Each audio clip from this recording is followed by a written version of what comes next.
महाराष्ट्र के गढ़चिरौली जिले में नक्सलवाद को पूरी तरह खत्म करने के उद्देश्य से सुरक्षा बलों ने एक बड़ा अभियान शुरू किया है। सरकार द्वारा लंबे समय से चलाए जा रहे नक्सल विरोधी प्रयासों के तहत गढ़चिरौली पुलिस ने अपने सहयोगी सुरक्षा बलों के साथ मिलकर नक्सलियों के प्रतीक माने जाने वाले स्मारक स्थलों को निशाना बनाना शुरू कर दिया है। इन स्मारकों को नक्सली संगठन स्थानीय ग्रामीणों के बीच अपनी मौजूदगी और दबदबा दिखाने के लिए इस्तेमाल करते थे। जानकारी के अनुसार अभियान के शुरुआती दौर में सुरक्षा बलों और नक्सलियों के बीच मुठभेड़ भी हुई। इस मुठभेड़ में पुलिस का एक जवान शहीद हो गया, जबकि एक अन्य जवान घायल हुआ। वहीं जवाबी कार्रवाई में सुरक्षा बलों ने 3 नक्सलियों को मार गिराया। इसके बाद पुलिस और अन्य सुरक्षा एजेंसियों ने क्षेत्र में व्यापक सर्च ऑपरेशन शुरू किया।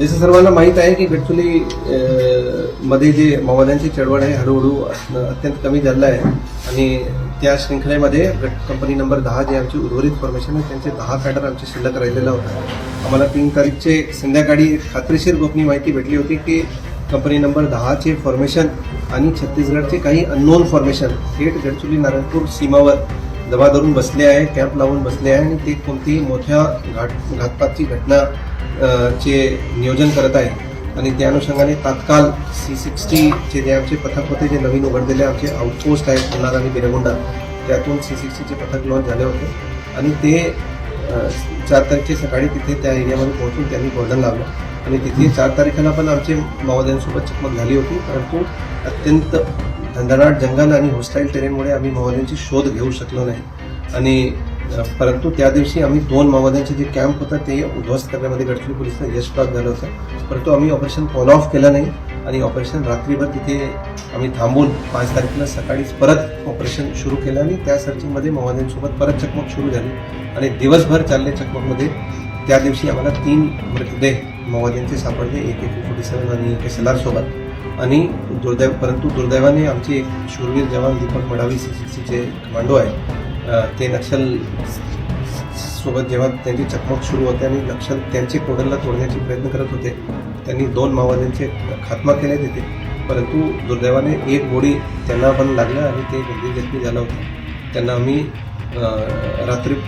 रात्रभर त्यांना इव्हॅक्युएट करून अर्ली मॉर्निंग फर्स्ट लाईटवर आम्ही एअरलिफ्ट केलं अबुलमाळ जंगल परिसरातून आणि भामरागड हॉस्पिटलला आले, परंतु दुर्दैवाने त्यांच्या ट्रीटमेंटमध्ये त्यांना वीरमरण प्राप्त झालं।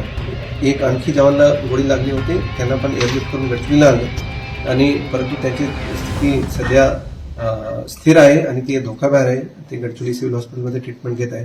पूर्ण ऑपरेशन जे प्रथमतः असे झालं की गडचिरोली C60 ने 3 दिवस 3 रातचे इतके लांब ऑपरेशन अत्यंत होस्टाईल टेरेनमध्ये त्यांनी ऑपरेशन एक्झिक्यूट केलं आणि जे नियरेस्ट पगडंडी होते जिथपर्यंत तुम्ही पोहोचू शकता त्यापासून 14 किलोमीटर अंतरावर आमचे हे ऑपरेशन सुरू होतं आणि 3 दिवस 3 रात चाललेल्या ऑपरेशनमध्ये एकूण 7 जहाड माओवाद्यांना कंठस्थान घालण्यामध्ये गडचिरोली पोलिसांना यश प्राप्त झालं। सर्वात मोठी बातमी हे आहे की जे गडचिरोली कंपनी नंबर 10 चे जे इन्चार्ज त्यांचे नेतृत्व होता लोकटी चंद्रराव उर्फ प्रभाकर, तेलंगणाचे राहणार आहे, ते BKSZCM in-charge of western sub zonal bureau, in-charge of company number 10, ते त्यांच्यावर महाराष्ट्र शासनाने 25 लाख रुपयाचे बक्षीस जाहीर केले होते।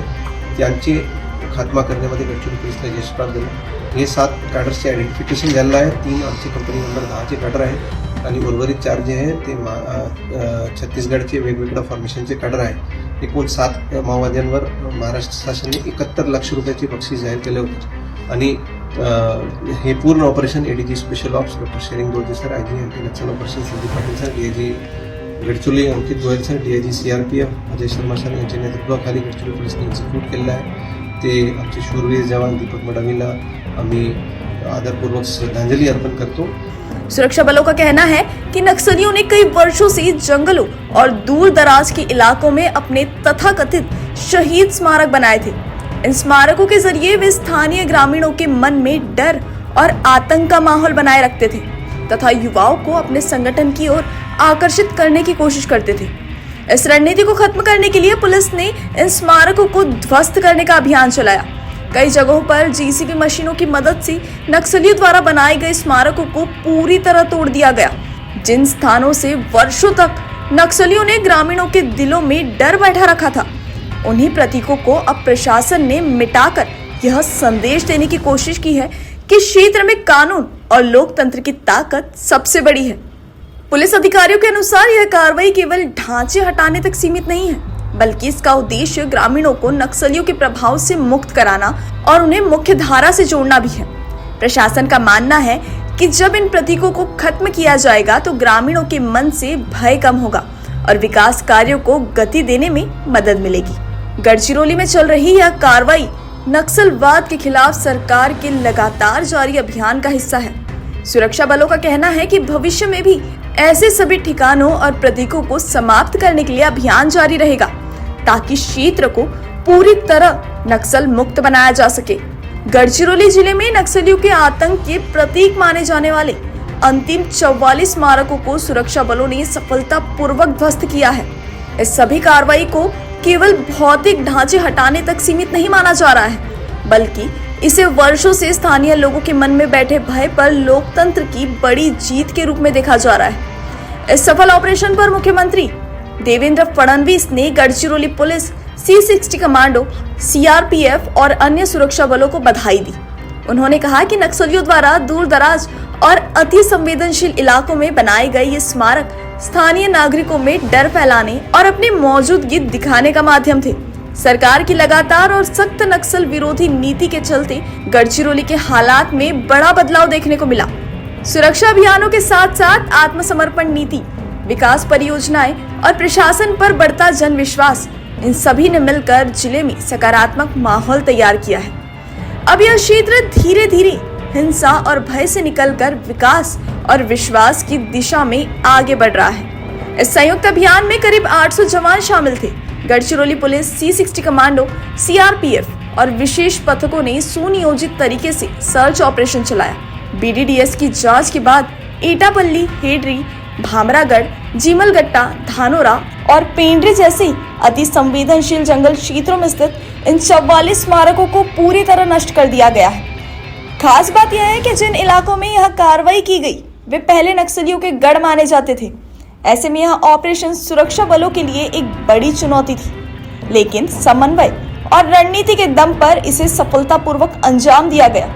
इस कार्रवाई के बाद जहां पहले आतंक का प्रतीक मौजूद था, वहीं अब विकास और प्रशासन पर भरोसे की नई उम्मीद दिखाई दे रही है। प्रशासन के अनुसार यह कदम गढ़चिरौली को नक्सल मुक्त बनाने की दिशा में एक महत्वपूर्ण और निर्णायक पड़ाव साबित हुआ।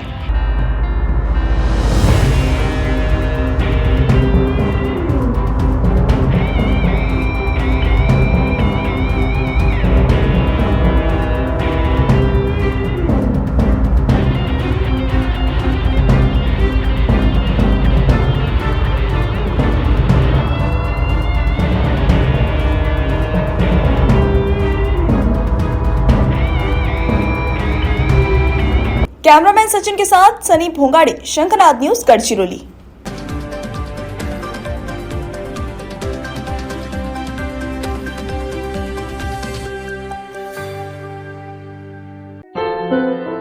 क्या हुआ बहू? माँ, पाइल्स की बहुत तकलीफ हो रही है। तो तुम गुदरोग सर्जन के पास क्यों नहीं गई?